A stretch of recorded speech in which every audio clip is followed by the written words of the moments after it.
cut down to Tata Motors, management and listen in what exactly they have to say. First, Deepshika, it's always a pleasure to talk to you. And we are standing in the midst of the iconic Sanand plant of Tata Motors, which is actually engine for growth for Tata Motors now. We started last year, Deepshika, a program of Turnaround 2.0.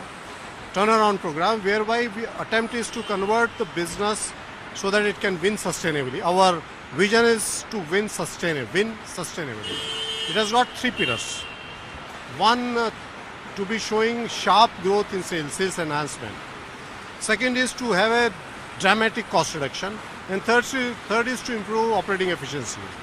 As we talk, the work is going on in all these three pillars.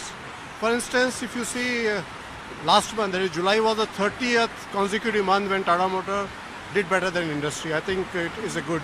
And one of the key reasons for that growth is Sanand plant.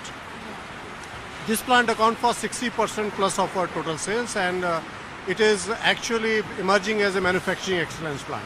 Right. So going back to what you said, like sustainability, like generally, we are operating at 100% capacity here. So are we adding a third shift? Or like where do you think that this kind of production is sustainable out of this plant, sir? See, this plant has responded incredibly well to increasing demand. In last 5 years, the production in the ramp up in this plant is 8 times, not percentages. And this has been a result of a good demand from the market and good ramp up at the thing.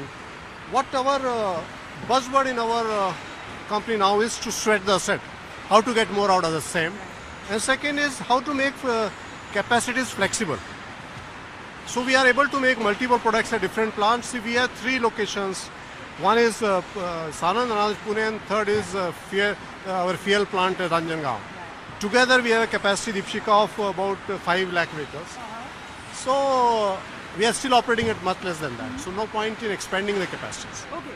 So going back to my original questions about being 7 points EBITDA negative. So when are we turning profitable from the PV arm of Tata Motors, sir? Okay, as I said, our vision is to win sustainably. Right.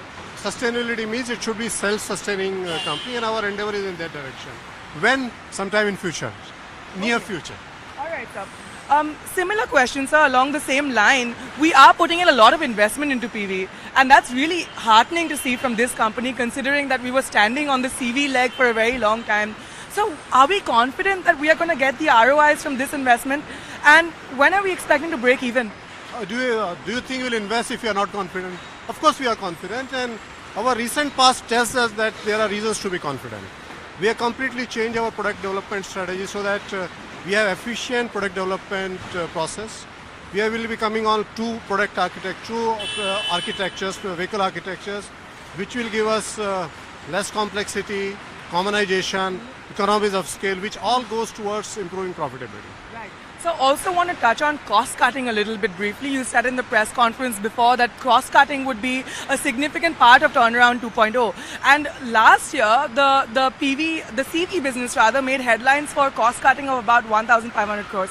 So is that too much to ask from PV? And what timelines are we looking at to be able to achieve such targets, sir? No, actually it's not too much to ask. We need to do much more than that actually. And see, going forward, every company, irrespective of which business you are in, every sector has to be very cost efficient. To be fit for business, we need to cut costs.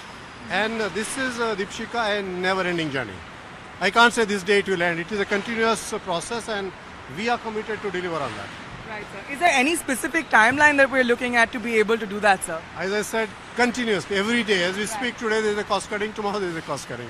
So final question, and it is on the Nano, of course. Like we couldn't end an interview with Tata Motors without touching on the historic car, which is it has captured the hearts of the company as well as Indians, sir.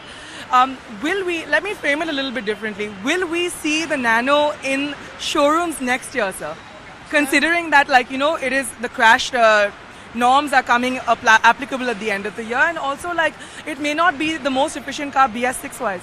See, we as a company, and I personally as employee of the company, are very particularly and incredibly proud of Nano. The extremely good concept and did very well. And as our chairman informed at the AGM that in view of impending crash test norm as well as BS6 norms, we are in the process of evaluating each product, what is the business case to make sure that they comply with these norms. at this stage, we are yet to take a call. What would you say your views are on discounting as well? Like, I just want to understand, companies like Maruti, for example, they're known in their market for discounting, but it may not always, if the volumes aren't right, may not always amount to profitability, like in the long term. So what is Tata Motors and the PV Arm's view on discounting in the upcoming financial year? See, discount, each company has its own policy, and as a personal view and having operated in this industry for some time, according to me, discount does not lead to incremental sale in long term. It just disturbs the demand for a month or two. Of course, for let's say festive season or something, you do something special, but having a continuously discount at a particular level is counterproductive to the brand and that product. Thank you so much for talking to ET Now, sir. Thank you. Always Lovely pleasure to speaking to talk. you.